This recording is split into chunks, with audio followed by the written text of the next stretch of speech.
Breaking news that we're following for you this morning. Former Republican Vice President Dick Cheney has died. The 46th Vice President served alongside Republican President George W. Bush for 2 terms between 2001 and 2009.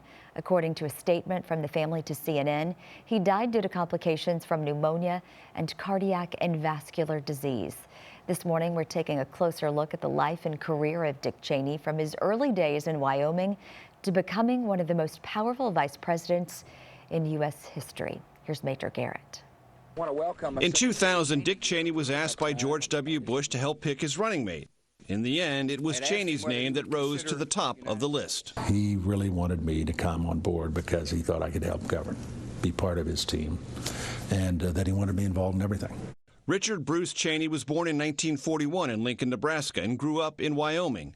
He married his high school sweetheart, Lynn, with whom he had 2 daughters. In his late 20s, he moved to Washington, D.C., where he became President Gerald Ford's chief of staff at age 34. In 1978, he won his first of 6 terms in the U.S. House, representing Wyoming. I take this obligation freely. He became Secretary of Defense for President George H.W. Bush in 1989, overseeing the U.S. victory in the First Gulf War. In 1995, Cheney became CEO of Halliburton, the world's largest oilfield services company. It made him a multimillionaire. In 2000, he left the company to join the Republican ticket. This election is about real choices, that we are talking about the future of our nation. The bitter presidential contest was decided in Bush and Cheney's favor by a 5-4 decision of the Supreme Court.